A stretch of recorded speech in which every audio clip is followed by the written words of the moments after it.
Sebring International Raceway is one of the most popular circuits on iRacing, particularly for those who enjoy multi-class sports car racing with its great mix of high and low speed corners, long and short corners, and a variety of width across the lap, with differences in road texture throwing up plenty of challenges along the way. The real-life Sebring 12R took place just this past weekend, and iRacing's version of the event follows suit this upcoming weekend.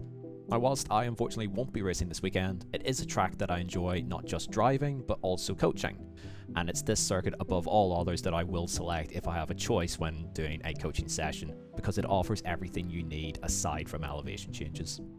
I've been coaching drivers of all sorts of skill levels for the last 5 years or so, and in this video I'll share what I commonly see people do that costs them lap time, and the solutions I often find that helps people find the next level in their driving that they can apply to not just this circuit, but to pretty much any road circuit as well. So, let's jump in. The car choice today is the Chevrolet Corvette GT3. Why this car specifically? I just like driving it more than most of the other GT3s. That's it. There's no other reason really for it. I have two laps to show you today. One has the mistakes in it, and the other is my sort of normal driving lap and not intentionally trying to drive off pace. So we'll get stuck into what I commonly see. So we'll start off with turn one. It's probably the best place to start. Turn one's a really interesting corner where a lot of people don't really plan out their corners particularly well. It's a tricky corner to get right where the focus is our apex is way off in the distance on the left hand side. If you can spot the cone here, that's where we're looking to apex. So the tricky bit that a lot of people struggle with is, well, how do we get there while still carrying the most amount of speed possible? So it starts off, as always, with our braking points.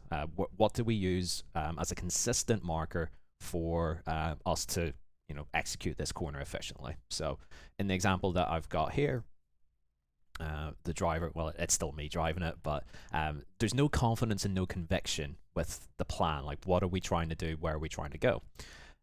So as we roll through, hit the brakes, trailed in, picked up throttle, patient. We apex where we need to, and that's fine. But as we get back to full throttle, we're not using all of the road on the way out. There's plenty of margin here to the outside. When we lead onto a straight like this, even though it's not particularly long, we always want to try and use all of the road on the way out. So how do we want to try and do that? Well, ideally, once we pick up the throttle, we want to be fully committed and track out the entire way. If you find that you're not using all of the road on the way out, well, the chances are that you're either apexing too late or not carrying enough speed through the corner for the apex that you've taken. So I know from experience that the cone here is actually really good as an apex point in the tin top cars, and it probably extends to everything else as well. But in this case, the minimum speed isn't high enough here, and the throttle pickup, whilst early, doesn't mask the fact that we've ended up not carrying enough speed through. So how do we try and resolve this? So it's helpful to have a preliminary reference here on the brakes, which is going to be the sort of like blotches here in the concrete. So that's good. But what we typically see, or at least what I typically see, is a lot of people will try and treat this more like a traditional sort of 90-degree corner, but because of how long it is, we can carry much more speed. So having a first reference to sort of get the car through also helps quite nicely. So I like to use the yellow line here and making sure that I've got some of the car inside of that as I turn in. In this case, we've not been able to do that and have to bring the speed down lower so that we can actually hit what would then be sort of our normal apex point. As a result, even though we've committed well on the way out, we're bleeding room and therefore lap time on exit. Comparing that then with the sort of better run through here, same reference basically on the brakes, but an earlier turn in and carrying much less brake than what we'd done before, trying to keep that speed nice and high all the way into the apex, taking the shortest line through the corner that we can, picking up the throttle slightly later, but from a point where the speed is that bit higher, much more aggression on the way out, and then we end up using all of the road then available to us. The difference here in this case between the first and second lap is about 3.5 tenths, which is, obviously like a good chunk, but it didn't look like visually, if we watched the first run through at full speed, it doesn't look that bad. Carrying the speed through is really, really important. A lot of things that we get taught, when we're learning how to go quick, whether it's in sim or in real life, is slow in, fast out, which is an okay starting point, but it's really important to still try and maximize your entries as much as possible. And that's sort of a consistent thing that I notice whenever I am coaching. It's most of the time gained and lost is more so from hitting the brakes into the apex than it is from apex to exit. And the next corner that I'll show is actually a really, really good example of that. So the next example that we have here is turns 3, 4, and 5. We'll not worry too much about turn 2. It's that little right-hand kink here. It does set up the line, though, slightly for getting onto the brakes here. But I'm just going to roll this through sort of at half speed. And I'm not going to say too much, but if you immediately know what's wrong here, or not right, or not efficient, then drop a comment below. But as we roll through, visually, in terms of like the apex points that we're hitting here, all of these apexes are more or less correct. However, the difference between this run through and the run that I'm just about to show you is about 6.5 tenths, which is quite a lot. And it's there's subtle things, but it's fundamental things as well. So then to outline what I do try and do here, so same breakpoint, set of 3 cones here, down into third gear, early turn in, and keep the car turning on the brakes so that the car sort of keeps pivoting round itself whilst keeping that speed nice and high. More aggression through the right, and then a shallower angle of attack through the left. Only subtle, it's not a massive difference. Small little nudge of the inside curb there, we'll ignore that for the purpose of this. And then small slide on the way out, but it's just more commitment on the way through, but only so much commitment that the car can handle on the way out, and no more. That's what we're trying to achieve here. We're not trying to have this perfect run down the straight. We're trying to get from point A to point B as quick as we can, which for me is the difference from hitting the brakes here to our next true braking point, which is into the hairpin. So I don't really care how I get from that first point to here. However I can do that the quickest way possible is my primary focus. It's not about, oh, can I have the highest end of straight speed here? So back with our first lap here.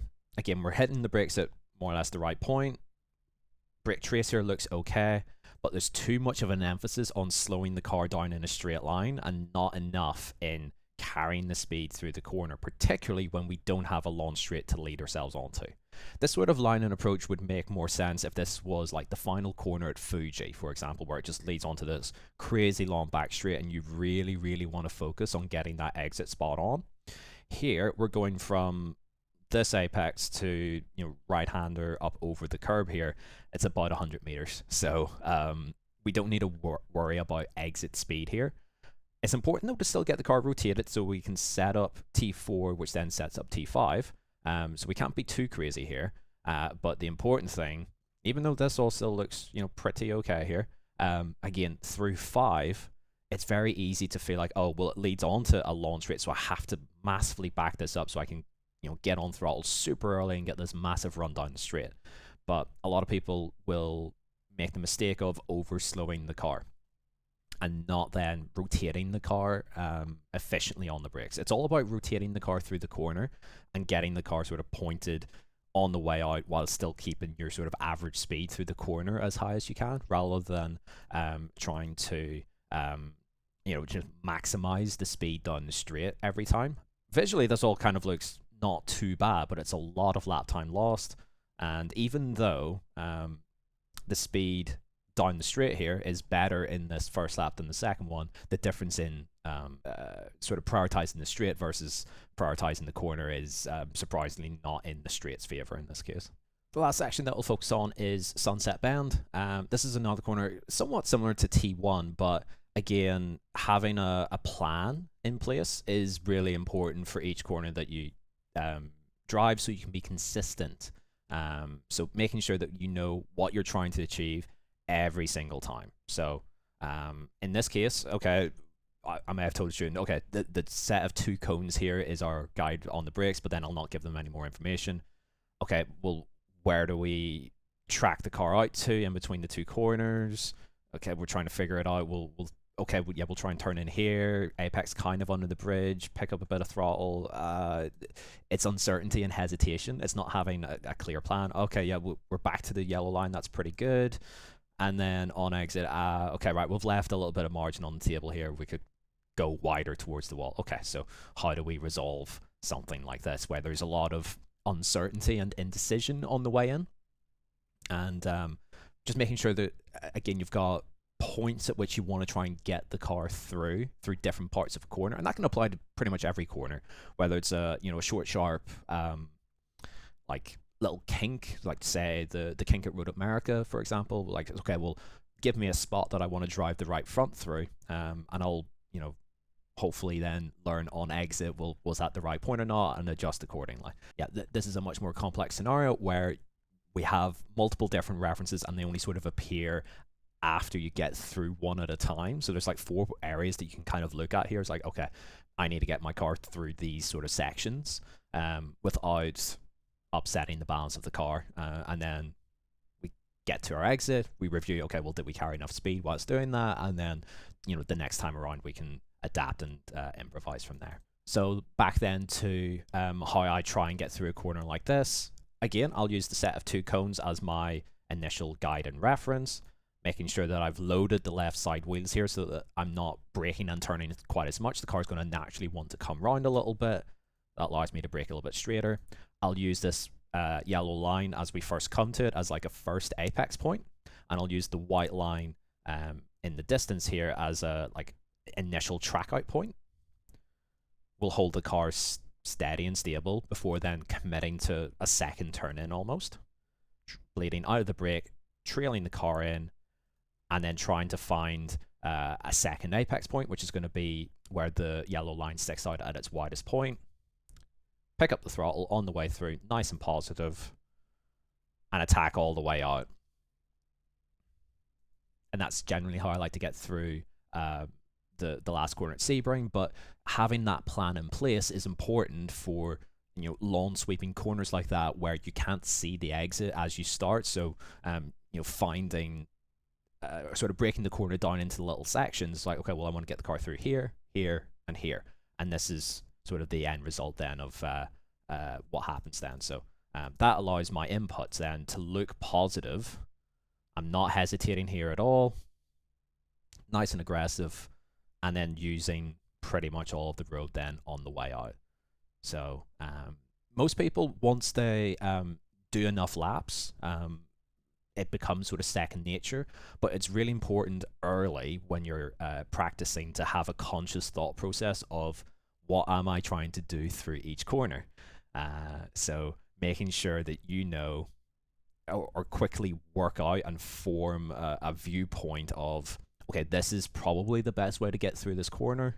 This is the quickest way, this is the fast way, most efficient way, so that once the muscle memory gets built up, it's not built up in a bad habit, it's in a good habit. So that whenever you come to crunch time in a race or a qualifying lap or whatever it may be, that you can lean into your learnings and your findings without then having to think too hard about a complex corner. It sort of then comes naturally to you. Thanks for watching. If you stuck it around this far, feel free to give it a like and a comment, subscribe, and all that good stuff. It really helps me out. If you're interested in a coaching session with myself, links in the description below as well. Feel free to book a slot with me, and I will do my best to help you achieve your sim racing goals. But that's it for me for now. Thanks for watching, and we'll see you in the next one.